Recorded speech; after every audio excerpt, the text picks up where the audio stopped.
Barry, Jim Gavin, 5 in a row, 6 and 7 years. That's what's heading for.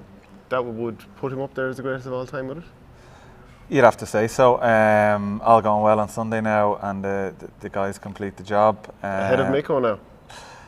Yeah, it's a tricky question. I mean, it's very hard to compare. Obviously, different eras, different teams, different squads, etc.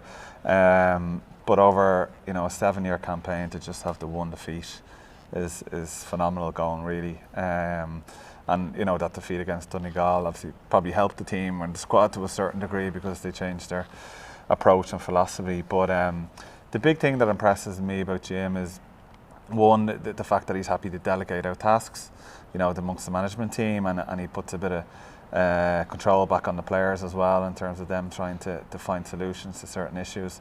But also, trying to keep these guys motivated and hungry and keeping them, relatively happy. 30 guys who are, probably well capable of getting into most inter-county teams up and down the country.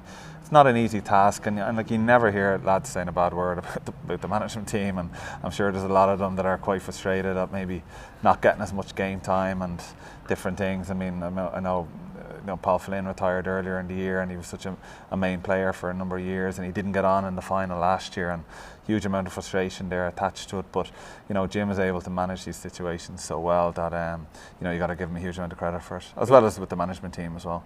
And can you see him continuing on, like such a sustained period of success, assuming they do it on Sunday? Could you see him continuing? I wouldn't say there's a guarantee that he will continue on into 2020. He's put so much time and effort into it, all the way going back to 2003. He finished as inter-county player the previous year, went straight in with the under-21s with Tommy Lyons and Dec Darcy. Him and Dec Darcy are very close, good buddies. They work really well together. So if Declan decided, look, I'm not going to continue on next year, or Jim, that potentially means that the whole management team would be finishing up. So I know Jim sort of extended his contract as such with the county board in the early part of the year, but that's not something that's set in stone or anyway too permanent. So I think all going well and we win on Sunday, I wouldn't be surprised that that those type of conversations might take place amongst the management team, that look, we've done the 5 in a row, maybe it's taken a toll in terms of the commitment and work or family levels, all that type of stuff. Because if they did continue next year and maybe got caught, they'd probably feel they'd have to go into 2021 and all that, and it would drag on again. So I think for any manager, they'd love to go out on a high. So reaching that milestone on Sunday, if it happens, would be a natural way to sign off, in my opinion. And what about the likes of Brogan and Cluxton? And I'm sure for Bernard Brogan it must be incredibly frustrating. Yeah. Even taking into account the likes of Jim Connolly wasn't around and gets in, he's higher in the pecking order lately. Yeah, I don't think that would have affected the group too much. I mean, Diarmid is a well-loved character within the Dublin dressing room. I've played with him. He's really well respected. The lads would have a lot of time for him. So if a guy is coming back into the setup after being away and has jumped the pecking order because of what he brings to the Dublin team on match day, I don't think that would be a particular issue. But no doubt it has been frustrating for a number of guys there, particularly the ones coming towards the end of their career in terms of game time opportunities. And I think probably for Bernard, the Roscommon game in the Super 8s was a disappointing one for him, because he had made the championship bench that day for the first time all summer, but didn't get any game time. So he didn't get in the last day, and it's probably unlikely to be in the 26th on Sunday. But it just shows the strength and depth and quality of forwards that they have, in reserve. But that's just human nature with sportsmen. It's very hard to write the fairy tale ending, and 99% of people don't get to do that.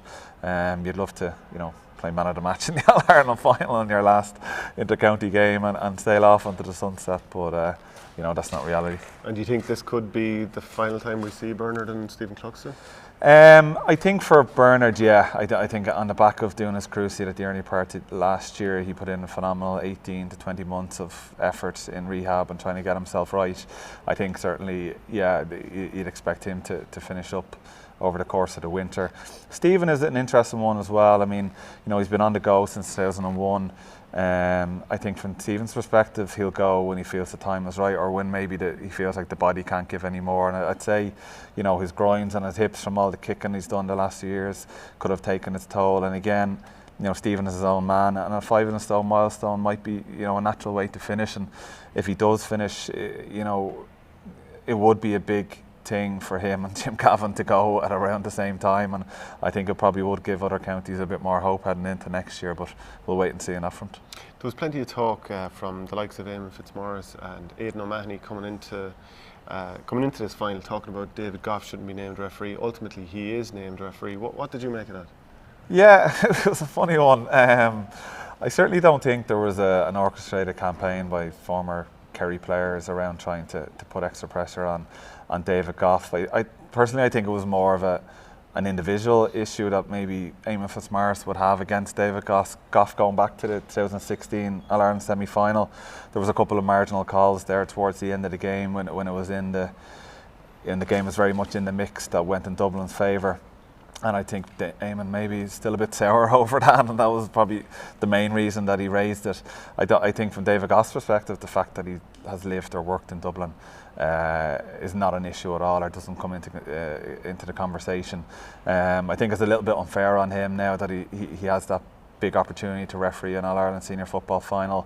The spotlight is on him, there's extra scrutiny on him, and an extra level of pressure that he didn't really need.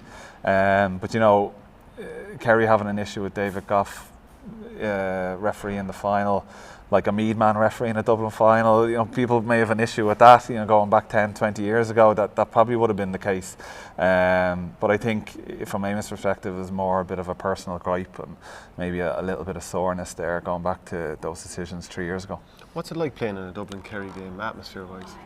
Yeah, it's a whole nother level, because not only is it Dublin and Kerry people that are interested in the game, you have a national interest in it, because it is probably the biggest rivalry in GAA.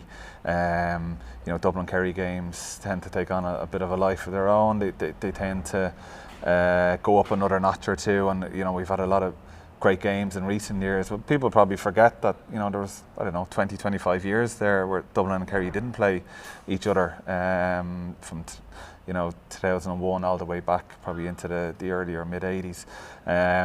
But they're always end-to-end games, obviously two proper footballing teams going hard at it. A lot of quality inside, particularly the inside forwards. So they never really fail to ignite and take off, and I think that's why the whole country is usually tuned into a Dublin-Kerry game. You're probably sick of being asked about 2011. But I'll never get sick of being asked about that. As a neutral watching on, the atmosphere in the final 10 minutes was just absolutely out of this world. What are your recollections of that, and obviously the winning score and the full-time whistle? Yeah, well, the funny thing leading into that game was actually pretty much the whole country were supporting Dublin, because Dublin hadn't been to a final in 16 years, and now it's the complete opposite.